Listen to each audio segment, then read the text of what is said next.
may nag-post. Oo. Busy po yung nag-post ng isang fake post. No?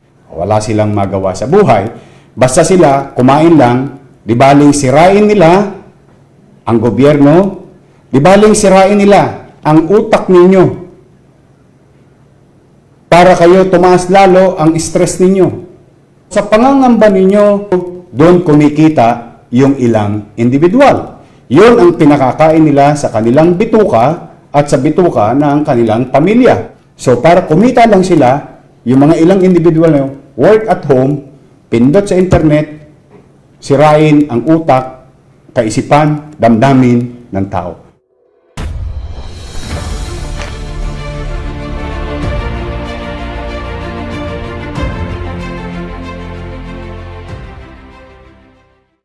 O ngayon mga kababayan, sana po maliwanag sa atin, ano? At again and again, sa mga nanonood, please stay online, stay with this broadcast, share this broadcast because may mga impormasyong maaaring katanungan nyo sa akin ay dito ko na sinasagot sa pangkalahatan para mabilis ang ating komunikasyon. Mga kababayan, no? Kanina may mga may nag-post. Oo. Busy po yung nag-post ng isang fake post, no? Pakita natin na makisuyo nga, ipakita natin. Makikita ninyo yung video daw yan, no? Makikita ninyo na pinost ng mga individual at nirepost din ng mga kilalang tao sa gobyerno. O, yun. Siyempre, ang mga taga-Maynila nagre-react. O, bakit ho?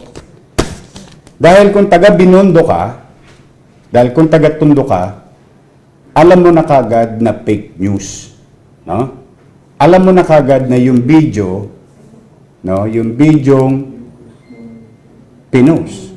Hindi ko alam kung ano pong dahilan, ha? Yung bidyong pinost ay lumang video.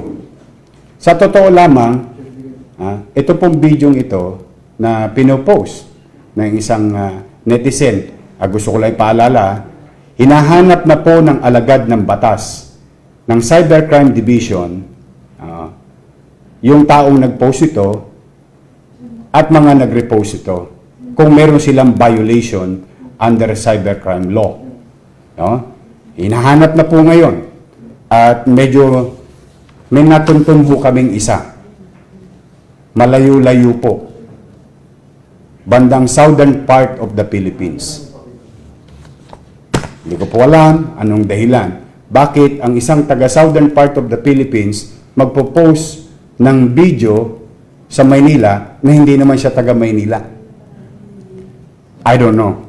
Hindi ko alam, ha? Kung sino man yan. Pero iniimbestigahan na po ng cybercrime kasi isa siya sa mga source, no, na nag-post. At siyempre, hindi mo naman masisisi ang pag-aalala na mga mabibigat na bahagi ng pamahalaan. Mag-aalala sila. No? Matataranta ang taong bayan. Kasi lahat nagsasakripisyo, tayong lahat nagsasakripisyo, tapos papayagan ba ng lungsod itong ganitong sitwasyon sa Divisoria? No?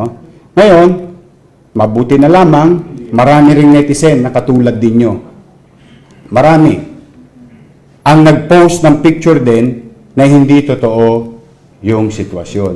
Na yung video ay lumang video na in-upload. At kung titingnan ninyo, maski yung dalawang malalaking tao sa gobyerno, ay nakita nila na they're using the same post with the different dates as they claim. Pero ito po ang kabutihan dyan. May buti pong dinudulot yan. Alam nyo, isa ng mga pagsubok sa buhay, Jet, may pagsubok sa buhay, meron din buting dinudulot. Bakit to? Lumalabas tuloy ang totoo. Bakit to? Nagalit to ang mga taga-Maynila. Yung mga taong tunay nakakakita ng sitwasyon sa Divisoria. Okay? Nag-repose sila na hindi totoo. At hinihikayat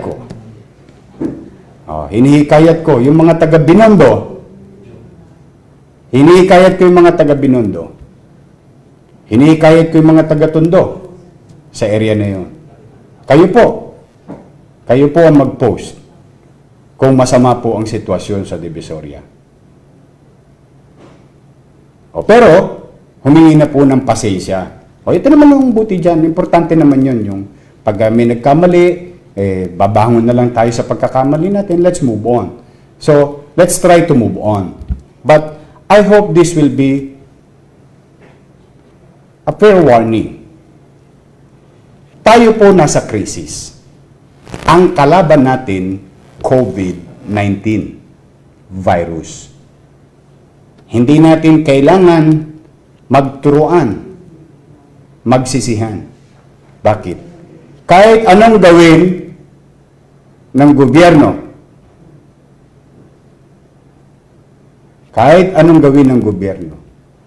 national government, kahit anong gawin ng lokal na pamahalaan ng lungsod ng Maynila, walang sapat na solusyon sa sitwasyon natin ngayon sapagkat walang masusing pag-aaral na nagawa para labanan ang isang pandemic sa panahon natin. Ibig sabihin, tayo, nagtatapatan lang tayo. Kahit si President Duterte o si Mayor Isko, hindi na matulog araw-araw. Kahit ang mga kabinete at ang mga department of heads ng lokal na kahit hindi na po matulog araw-araw, hindi sasapat ang aming tulong. Kasi, nasolusyonan ng isa, another problem will arise. And another problem will arise. And so on and so forth. Kasi po, kagulag-gulantang ang pandemic na ito. Ngayon, ako na po mismo nagpapatunay sa inyo. Total, meron naman kayong internet. Siyasatin ninyo ang Estados Unidos. Pinakamakapangyarihang bansa sa mundo. Ayun, DAPA. 200,000. Japan, Singapore, China, Hong Kong. Lahat ng mga kapitbahay nating mayayaman. Sa rehiyon. DAPA. Europa. DAPA. Huwag natin sasabihin na alam dapat ni President Duterte, alam dapat ni Mayor Isko ang lahat ng solusyon o ng mga pinuno sa gobyerno. Ay hindi po, wala po makapagsasabi ng tamang solusyon. Wala po. Pero, ang tanong, meron bang ginagawa ang gobyerno? Yan dapat natin ang tanungin. Ang sagot ko naman, ako po naniniwala dahil marami na pong aksyon, hindi po salita. Marami na pong aksyon ang national government through President Duterte na naitulong sa Maynila. Marami na pong senador ang tumulong sa Maynila. Marami na pong congressman ang tumulong sa Maynila. Marami na pong mga gabinete tumulong sa Maynila. Marami ng mga kumpanya tumulong sa Maynila.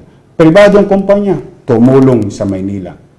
Mga tao sa Maynila, ordinaryong tao, tumulong sa Maynila.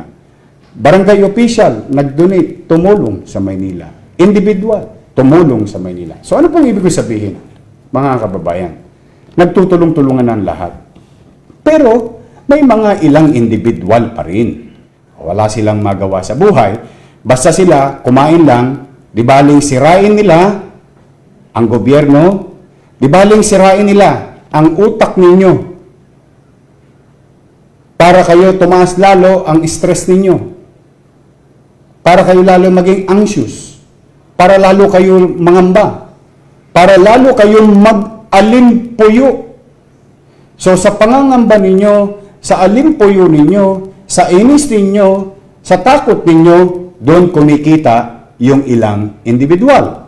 Yun ang pinakakain nila sa kanilang bituka at sa bituka ng kanilang pamilya. Ang sirain ang gobyerno, mga tao sa gobyerno, pataasin ang stress level ng tao. Dahil ngayon, ang kailangan ng tao na dapat naririnig sa gobyerno, una, hope. Ang kailangan nakikita ng tao ngayon ay pag-asa. Pangalawa, higit sa lahat, dapat nararamdaman ng tao ngayon, gobyerno, aksyon ng gobyerno. Yun ang dapat maramdaman ng tao. Ngayon, mga kababayan, di ba? So, para kumita lang sila, yung mga ilang individual na work at home, pindot sa internet, sirain ang utak, kaisipan, damdamin ng tao. Pabagsakin ang inyong pag-asa na tayo, mga nagkakaisa, na labanan ang COVID-19.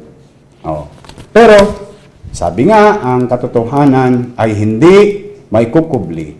Ang tanso'y tubugin mo man ng ginto, tanso pa rin. Peke pa rin. Kumbaga sa alahas, pansi pa rin. Gold-plated.